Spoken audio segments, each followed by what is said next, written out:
Good morning, everybody. My name is Brendel.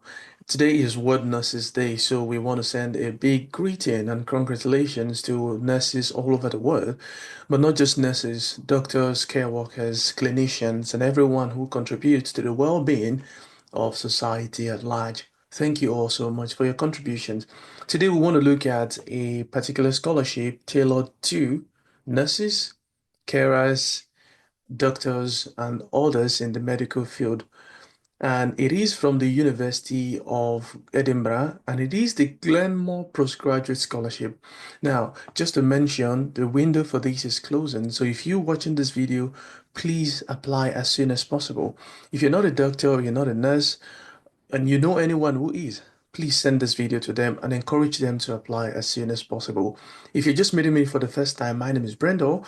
I'm a postgraduate student here in the University of Strathclyde, Glasgow, United Kingdom, and a fully funded student as well. So without wasting any more time, let's get right into the video. So here we have the University of Edinburgh. I believe you can see my screen. This is the University of Edinburgh, and we are looking at the Glenmore Postgraduate Scholarship. I will attach a link to this web page in the description. So just check the description and you'll find the link to this video. So what do we know? We know 4 scholarships are available.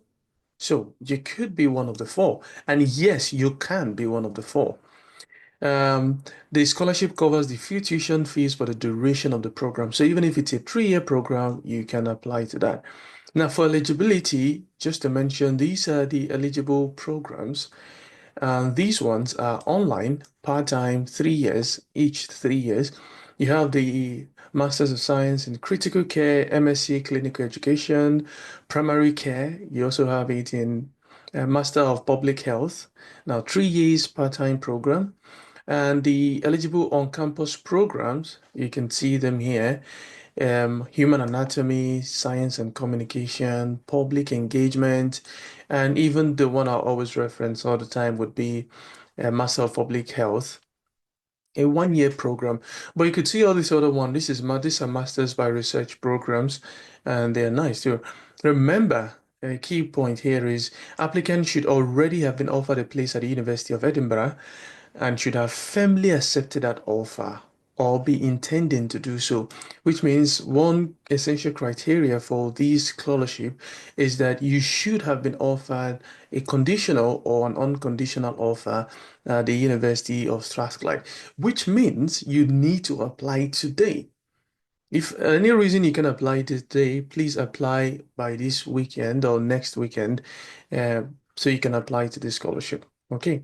Applicants are encouraged to complete the application, including all required supporting documents early in order to facilitate the application being processed by admissions department ahead of the scholarship deadline. So remember, the first thing is you need to have a conditional or an unconditional offer for any of this program of your choice, and then you apply for these scholarships. All right. Making progress, applicant must be currently domiciled in one of the eligible countries. And here we have the eligible countries. From my YouTube analytics, I realized that most of my audience are from Nigeria. So here you have Nigeria, and you also have Ghana, and you have other part of the world. So if your country is listed here, you can apply to this scholarship. Now let's talk about some of the criteria.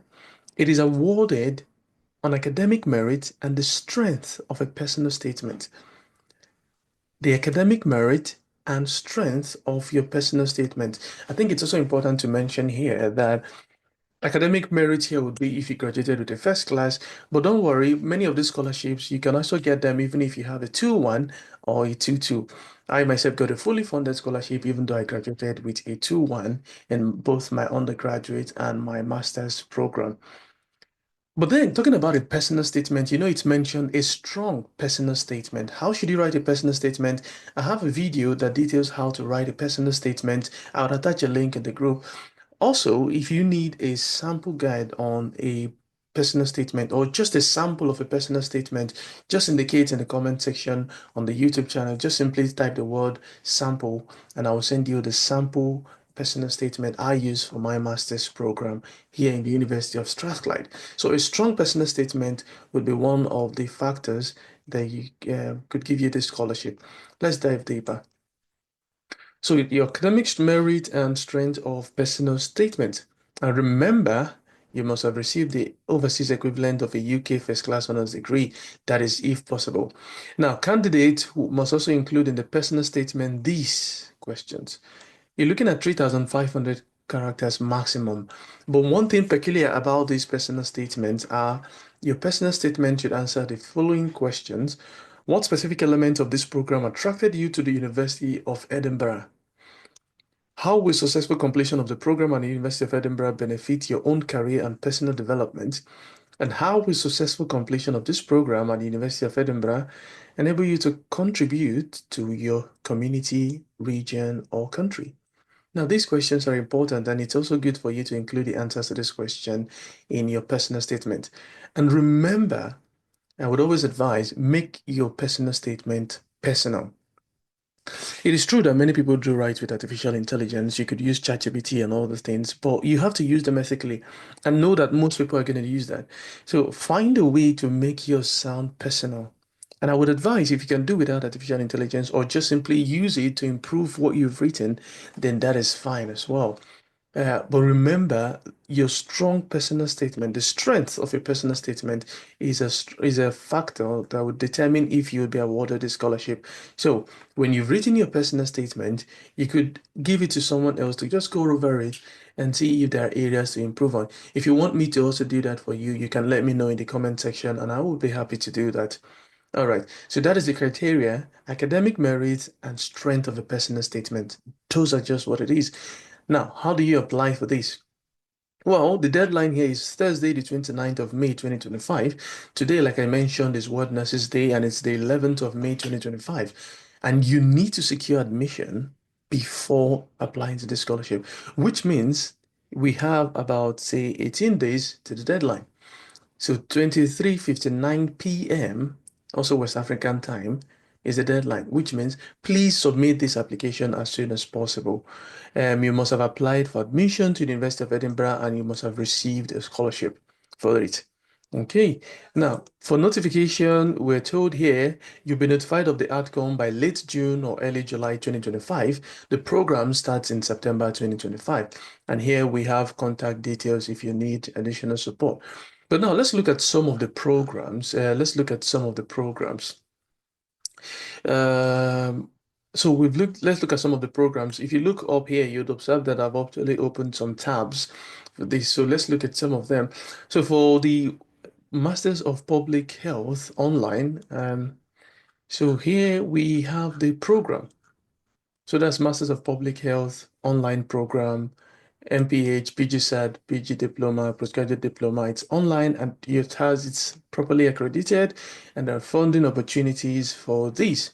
So there's a program description. You can read up on this, the online learning, the learning outcomes. But what I want us to pay attention to would be the entry requirement. This is the key part. For fees and cost, of course, you know the cost is here. If you look at the tuition fees, however, we're applying for scholarship, so wouldn't be bothered with that. But what we want to look at would be for the entry requirements. Now, if you're from China, it says the degree is Band D, but let's look at those mainly from Africa. And particularly, our focus would be on the English language requirement. But before we look at the English language requirement, let's see other essential criteria that we need. I think there's a part that mentions you need to graduate with a 2.2 or a 2.1. Okay, yeah, that's it, yeah. So a UK 2.1 honors degree, so 2.1 in medicine, nursing, social science, science, biomedicine, and other related discipline. So if you're from any of these discipline or related ones, you can apply to the scholarship. But for this program, it says it requires a 2.1. So if you have a 2.1, you can apply to this particular one.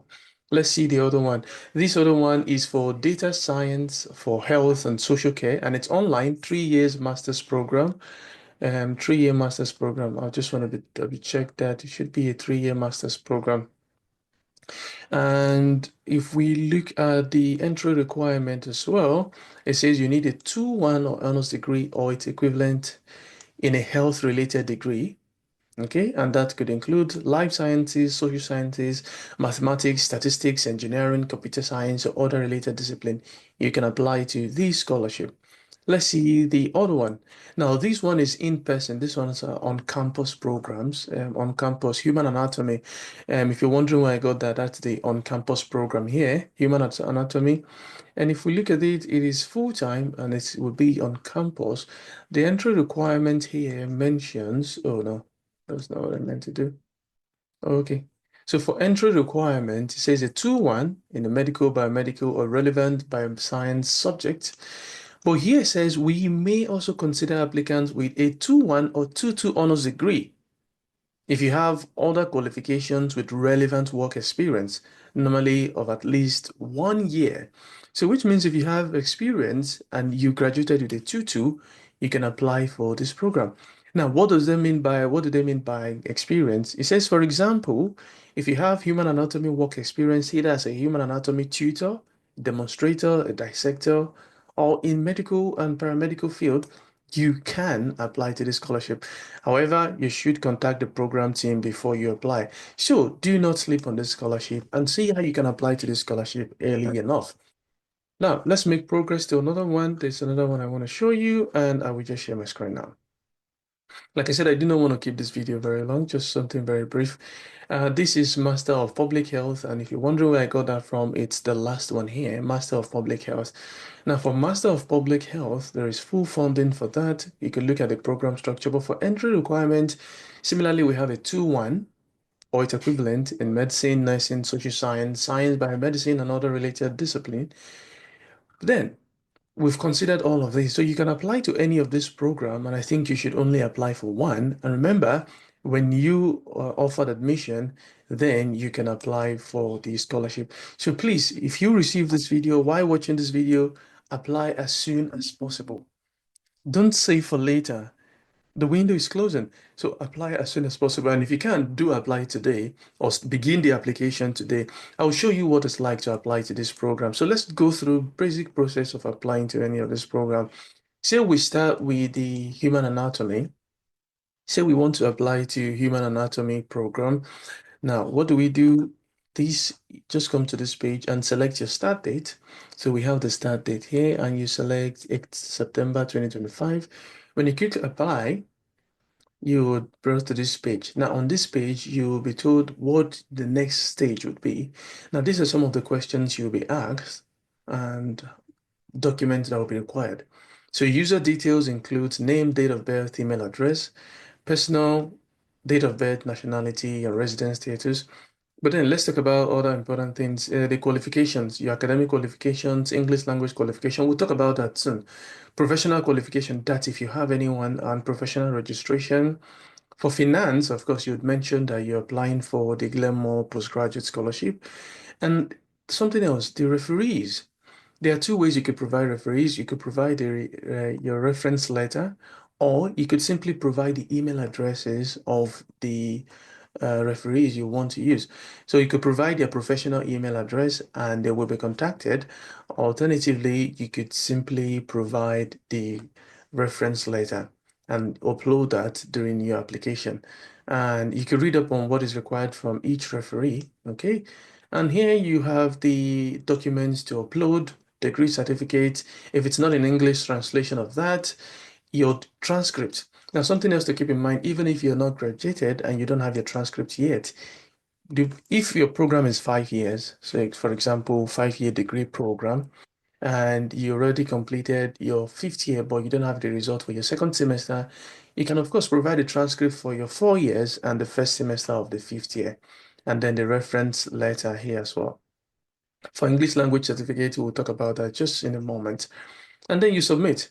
So if you have all these documents required, just simply come here and then you see continue here. Once you click continue, it takes you to this page. And on this page, you can start the process to apply for the MSc Human Anatomy program beginning in September 2025. Now, let's say something else.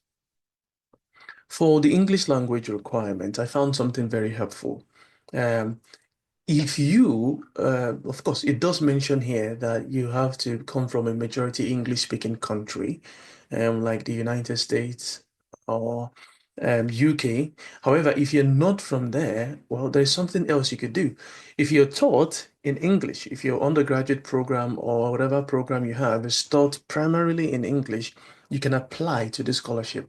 I'll show you where it mentions that. In fact, for those from Nigeria, it does mention some universities that if you come from those universities, that is fine. But if you're not from those universities, if you did not study in those universities, it's also okay as long as you can provide proof.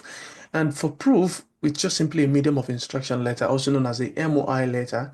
Medium of instruction letter basically means you were taught and assessed in the English language, which almost every university, I think every university in Nigeria is taught and assessed in the English language. So I'll just show you my screen again.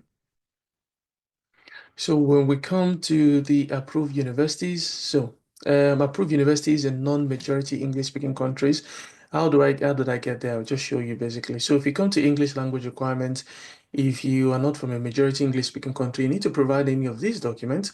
However, if you do not have any of those exams, what you can also do is to look at the approved universities in non-majority English speaking country. So if you click this, it brings you here. But like I said, I've opened it already. All right. Now, there are approved universities in non-majority English-speaking countries. And if you come to your country, so for India, you have a list of universities recognized. But if you come to Nigeria, you find Ahmadu Bello University, University of Ibadan, University of Lagos, University of Nigeria. Now, that does not mean if your university is not on this list, you do not qualify. There's something else you can also do, which is you just need to provide evidence that just bear with me a moment. You just need to provide evidence that you were taught. I will show you. It says, yeah, just give me a moment. Universities which teach and assess only in English and Master and Studies. Now, it says, okay. I found that somewhere, but just give me a moment. For some reason, I cannot find it again.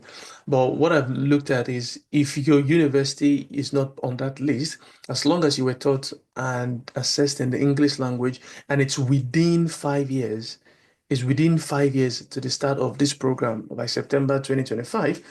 5 years from then should be September 2020 or September 2021. Then you can apply to this program. So there you have it, guys. You have the scholarship. Please send this to your friends and families or any of one you know who is a doctor, a nurse, who want to study abroad. You can school here in the University of Edinburgh, or you can also continue the program at home. If you found this video helpful, please do consider subscribing and consider liking the video. And if you need a sample of the personal statements, you can remember to just type sample on the comment section and I shall share that with you. And if you also want me to reveal that with you, you can also let me know in the comment section and then we'll work your way around that. Thank you all so much and all the best in your scholarship pursuit.